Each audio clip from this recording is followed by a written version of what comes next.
कहानी की शुरुआत होती है एक ग्रुप एक्सप्लोरर्स से जिनकी लीडर है सोफिया और वो सब पैसिफिक ओशन में मौजूद है। सोफिया एक बहुत ही बड़ी फीमेल शार्क लिलीज को तलाश कर रही है। अचानक उनके सिस्टम पर एक अलर्ट आता है कि वो शार्क उनके बहुत करीब आ चुकी है। सोफिया तुरंत सभी डाइवर्स को ऑर्डर देती है, नीचे उतरो और शार्क को पीछे से कवर करो। जिसके बाद कुछ डाइवर्स समुद्र में छलांग लगा देते हैं, जिनमें सोफिया का हस्बैंड क्रिस भी शामिल होता है। थोड़ी देर की तलाश के बाद वो एक छोटे मरे हुए व्हेल मछली को देखते हैं, लेकिन किसी को समझ नहीं आ रहा कि वो मरी कैसे। क्रिस उसके करीब जाता है और देखता है कि उसके जिस्म पर शार्क के काटने के निशान हैं। तभी अचानक बहुत सारी फीमेल शार्क्स निकल आती हैं और पता चलता है कि वो सब लिलिस की बेटियां हैं। तभी लिलिस खुद सामने आ जाती है और सब उसे देखकर हैरान रह जाते हैं, क्योंकि उसका साइज पिछली बार के मुकाबले में डबल हो चुका होता है। 2 महीने पहले जब वो सब लिलिस को देखने आए थे तब उसका साइज 3 मीटर था। अब लिलिस सिर्फ 2 महीने में 7 मीटर लंबी हो चुकी है। सोफिया क्रिस से कहती है कि जल्दी से उसका सैंपल लो ताकि हम उसके तेजी से बढ़ने का राज जान सकें। क्रिस हिम्मत करके उसके करीब जाता है सैंपल लेने, लेकिन लिलिस तुरंत उस पर हमला कर देती है। उसी वक्त क्रिस और सोफिया के बीच कनेक्शन कट जाता है। सोफिया बहुत परेशान हो जाती है और खुद समुंदर में उतर जाती है ताकि अपने हस्बैंड को ढूंढ सके। वो जैसे ही नीचे जाती है उसे क्रिस का कटा हुआ बाजू मिलता है और वहां और किसी डाइवर का कोई नामो निशान नहीं होता। वो समझ जाती है कि वो सब शार्क की खुराक बन चुके हैं, मगर वो हिम्मत नहीं हारती और फैसला करती है कि किसी तरह उस शार्क से सैंपल लेकर ही रहेगी। वो लिलिस के करीब पहुंचती है और सैंपल लेने की कोशिश करती है, लेकिन शार्क उस पर भी हमला कर देती है। सोफिया खुशकिस्मती से एक जाल में फंस जाती है, लेकिन शार्क जाल को खींचती हुई समुद्र की गहराइयों में ले जाती है। किसी तरह से वो जाल से निकलने में कामयाब हो जाती है और खुद को बचा लेती है। फिर 3 साल बीत जाते हैं और हम पहुंचते हैं पेरिस, जहां 2 नौजवान लड़के सीन नदी में मछलियां पकड़ रहे होते हैं। लेकिन अचानक उनके जाल में एक बम आ जाता है। ये देखकर वो दोनों लड़के पुलिस को इस बम की खबर देते हैं। बम की खबर सुनकर रिपोर्टर्स भी वहां आ जाते हैं। तभी पुलिस आकर लोगों को समझाती है कि वर्ल्ड वॉर 2 के दौरान यहाँ शेल्स और मिसाइल्स रखी गई थी, इसलिए डरने की कोई जरूरत नहीं है। यहाँ अक्सर बम मिलते रहते हैं और जब तक हम यहाँ हैं कुछ नहीं होगा। लोगों को यकीन दिलाया जाता है कि नदी सुरक्षित है। फिर हम पहुंचते हैं व्हेल कंजर्वेशन सेंटर, जहां हमें सोफिया दिखाई देती है। अब सोफिया ने शार्क पर रिसर्च करना बंद कर दिया है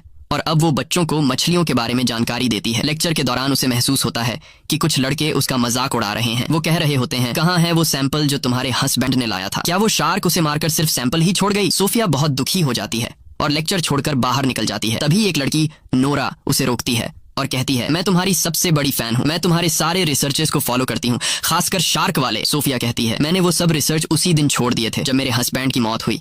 उन दिनों की याद मत दिलाओ, मुझे तकलीफ होती है। वो जाने लगती है, लेकिन नोरा कहती है, मैंने पता लगाया है कि तुमने लिलीज के शरीर में एक ट्रैकर डिवाइस लगाई थी। सोफिया हैरान रह जाती है। इसके बाद नोरा उसे अपनी ऑर्गेनाइजेशन ले जाती है ताकि डिटेल में बात कर सके। हमें पता चलता है कि नोरा ने समुद्री जीवों को बचाने के लिए एक ऑर्गेनाइजेशन बनाई है। वो समुद्र में रहने वाले जानवरों से बेहद प्यार करती है। नोरा सोफिया को बताती है कि उसने पिछले 3 साल से लिलीज की मॉनिटरिंग की है और कहती है, सोफिया तुम्हें ये पता नहीं होगा कि लिली सब सीन नदी में है। सोफिया हैरान रह जाती है और कहती है, ये नामुमकिन है क्योंकि शार्क फ्रेश वाटर में जिंदा नहीं रह सकती। नोरा बताती है कि क्लाइमेट चेंज और पॉल्यूशन ने लिलीज की नेचर को बदल दिया है और अब वो इस माहौल में भी जीने के काबिल हो गई है। हमारे ग्रुप की कोशिश है कि उसे वापस समुद्र में भेज दें, वरना वो किसी भी वक्त मर सकती है। नोरा कहती है, मैं आज रात डाइव करने वाली हूँ, तुम भी साथ चलो। सोफिया हम दोनों शार्क को देखते हैं और उसे उसके घर वापस ले जाते हैं। सोफिया कहती है, क्या डाइव? तुम्हें क्या लगता है ये इतना आसान है? ये बहुत ज्यादा रिस्की है, ऐसा करने से तुम्हारी जान जा सकती है। ये कोई आम सी मछली नहीं, ये दुनिया की सबसे खतरनाक शार्क है। सोफिया वहां से निकलकर अपने घर पहुंचती है। घर जाकर वो अपने हस्बैंड के आखिरी मिशन की वीडियोस देखती है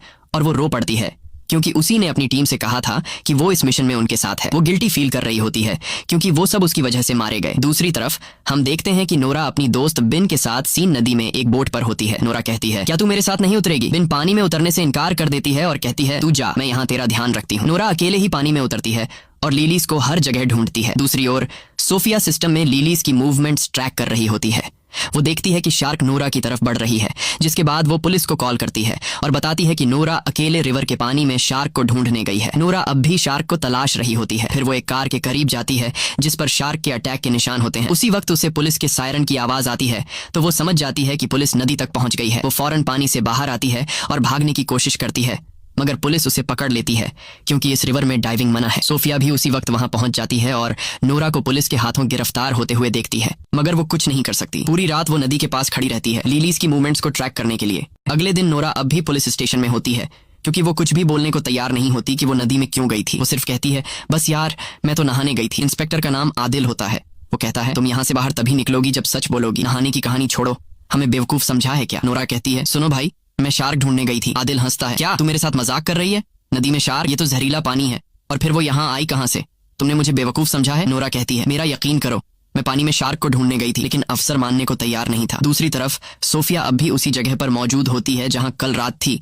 शार्क की मूवमेंट्स को देख रही होती है और वो काफी नर्वस और डरी हुई होती है क्योंकि शार्क उसके बहुत करीब होती है। तभी उसे पुलिस स्टेशन से कॉल आती है और उसे अपने ऑफिस बुलाया जाता है। वहां जाकर उसे पता चलता है कि ये कॉल नोरा की रिक्वेस्ट पर की गई थी ताकि वो ये प्रूव कर सके कि शार्क वाकई नदी में है। तभी पुलिस को एक लाश मिलती है नदी के किनारे से। सोफिया लाश की हालत देखकर डर जाती है क्योंकि लाश का आधा हिस्सा गायब था, जैसे उसे किसी बड़े जानवर ने काटा हो। सोफिया कहती है ये काम तो शार्क का ही लगता है। फिर वो पुलिस स्टेशन जाती है और एक लेडी इन्वेस्टिगेटर को सारी जानकारी देती है जो वो लिलीज के बारे में जानती थी। वो ये भी बताती है कि ये शार्क बहुत खतरनाक है, जैसा कि तुम लोग समझ रहे हो वैसी नहीं। इसका साइज बहुत तेजी से बढ़ रहा है और हमें एक एक्सपर्ट टीम चाहिए ताकि हम शार्क को उसके असली समुद्र में वापस ले जा सकें, वरना अगर ये नदी में रही तो किसी भी वक्त मर सकती है। लेकिन वही नोरा को लगता है कि सोफिया और ऑफिसर शार्क को मारने वाले हैं, इसलिए अब नोरा शार्क को बचाने के काम पर लग जाती है और ऑफिसर सोफिया और अदिल को ऑर्डर देती है कि शार्क को सेफ तरीके से समुद्र में पहुंचाया जाए। फिर सोफिया डाइवर्स की टीम के साथ सीन नदी पहुंचती है ताकि शार्क को पकड़ सके। दूसरी तरफ नोरा भी चुपचाप उनका पीछा करती है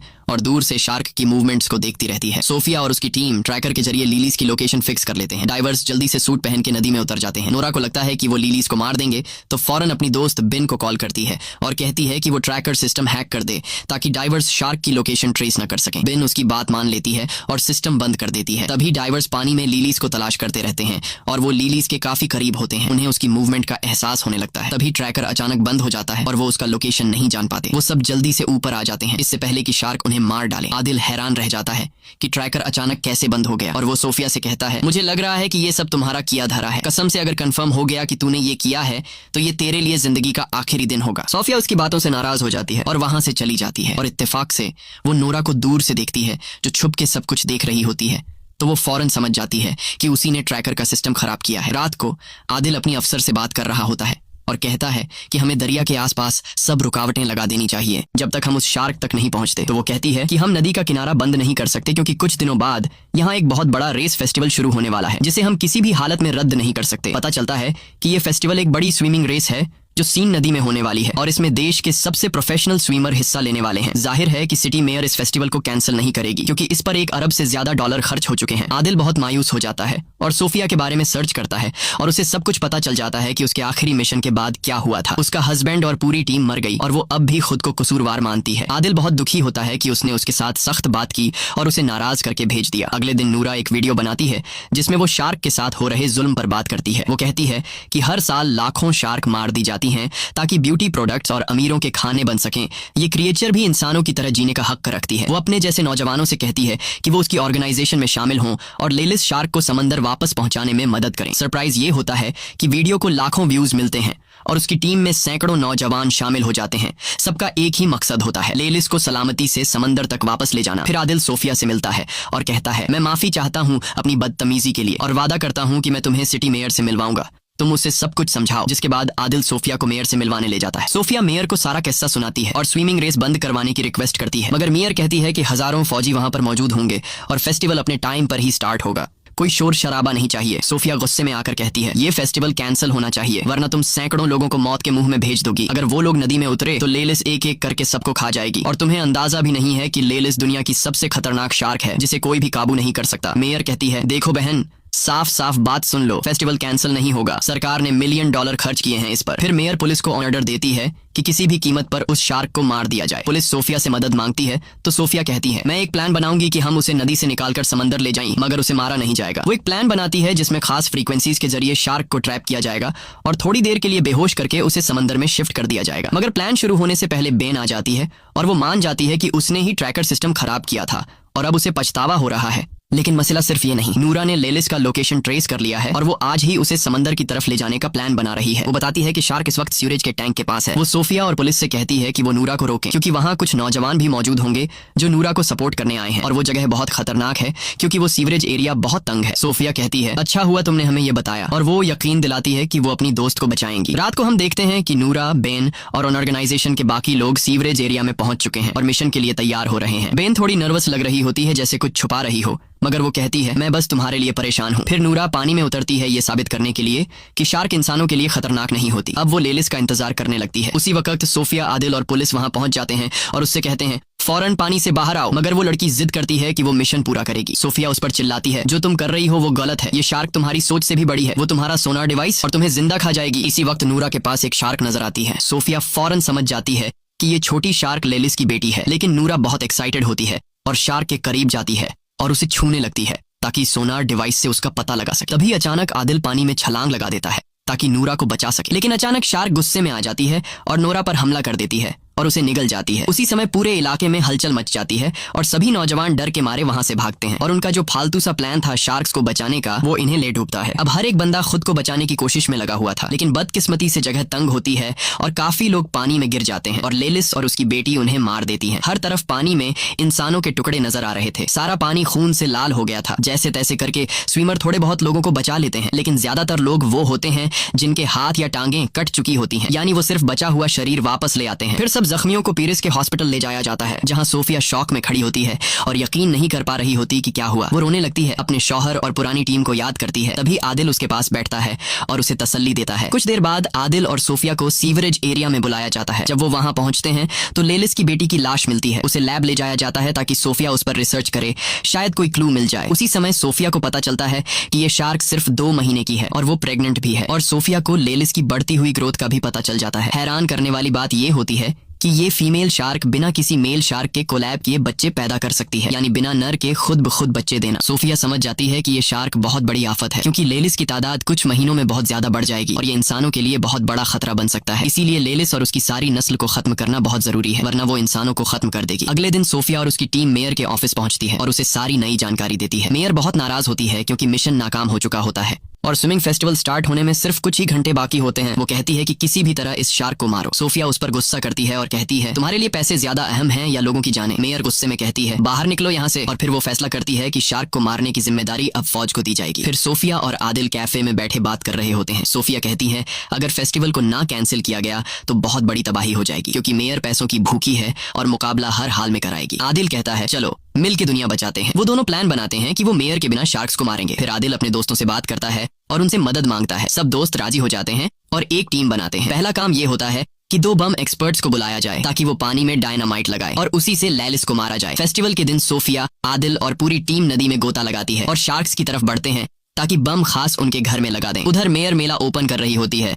उसे कुछ भी पता नहीं होता आदिल और सोफिया के प्लान का। फौज भी अपनी बोट्स में तैयार बैठी होती है किसी भी हमले के लिए। सोफिया की टीम शार्क के मेन जगह तक पहुंच जाती है और वो वहां हजारों शार्क मछलियां देखती है। सोफिया अपनी टीम को कहती है कि रुक जाए, क्योंकि शार्क इंसानी हरकत से खतरा महसूस करती है। दूसरी तरफ मेला शुरू हो जाता है और स्विमर पानी में कूद जाते हैं। सोफिया और उसकी टीम शार्क्स के बीच बम लगा देती है और जैसे ही काम खत्म होता है सब ऊपर जाने की कोशिश करते हैं। तभी एक शार्क आती है और टीम के 2 बंदों को मार देती है। सोफिया आदिल को खींचती है ताकि जल्दी निकल सकें, लेकिन बम जल्दी फट जाते हैं। धमाका होता है और टीम के बाकी लोग ऊपर उनका इंतजार कर रहे होते हैं। सोफिया आदिल को ऊपर ले आती है। टीम उसे बोट में डाल देती है क्योंकि वो जख्मी होता है। तब सोफिया फैसला करती है कि वो अकेले नीचे जाएगी ताकि यकीन कर ले कि लेलिस मर चुकी है या नहीं। लेकिन जब वो वापस आती है तो पता चलता है कि लेलिस अभी भी जिंदा है। फिर अचानक लेलिस कश्ती पर हमला करती है, टीम को गिरा देती है और पूरी टीम को मार देती है। लेकिन खुशकिस्मती से आदिल और सोफिया बच जाते हैं और ऊपर आ जाते हैं। तब वो देखते हैं कि शार्क तैराकों की तरफ बढ़ रही है, तो वो दोनों पानी में वापस कूद जाते हैं ताकि उसे रोक सकें। लेकिन तब तक बहुत देर हो चुकी होती है। शार्क पहले ही तैराकों तक पहुंच चुकी होती हैं और एक एक करके सबको मारने लगती हैं। एक ही झटके में नदी का पानी लाल हो जाता है। हर तरफ इंसानों के टुकड़े तैर रहे होते हैं। पूरा इलाका चीख पुकार और अफरा तफरी से भर जाता है। तभी फौज पहुंचती है